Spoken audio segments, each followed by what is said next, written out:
Trois individus, jeunes adultes, la vingtaine ou la trentaine, habitent et travaillent à Taipei. Xiao Kang vend des urnes funéraires, Mei est agente immobilière, et Ha-Young vend des vêtements importés à la sauvette dans la rue. Tous trois, par un certain hasard, sont amenés à s'introduire dans un grand appartement vide, que Mei cherche à vendre. C'est dans cet endroit impersonnel, sans âme et sans vie, qu'ils se confrontent à la radicale solitude de leur vie urbaine.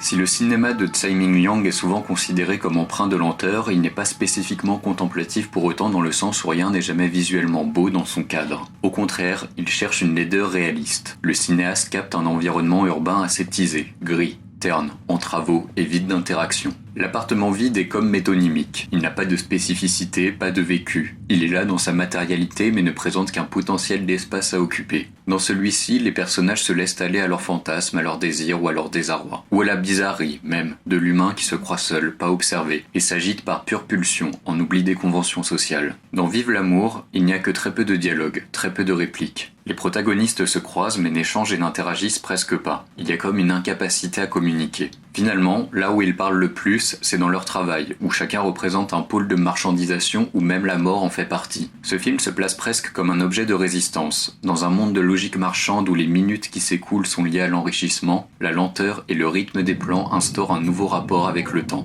Yeah.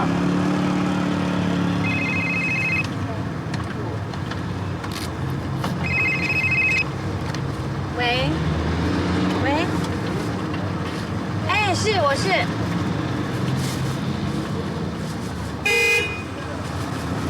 哦，那个房子啊，86平，86平，哎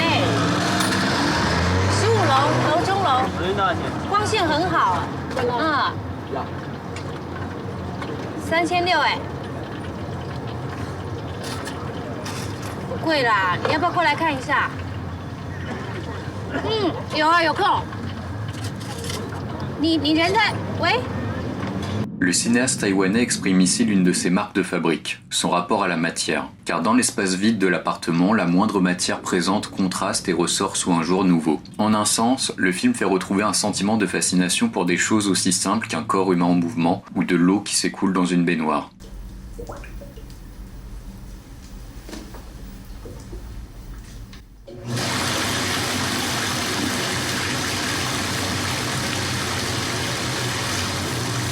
Vive l'amour présente un bilan très sombre et pessimiste de la jeunesse taïwanaise. Le réalisateur présente le portrait d'une génération désœuvrée, perdue dans la ville en mouvement, en repli défensif sur soi-même, incapable de communiquer. Le cinéaste, comme dans toute son œuvre, critique cette misère affective produite par le développement économique. Pour autant, ici, il y a parfois comme une touche d'espoir, quelques sentiments humains qui surgissent, que ce soit du désir ou des larmes sur lesquels un plan s'attarde longuement. Et peut-être même, qui sait, un peu d'amour.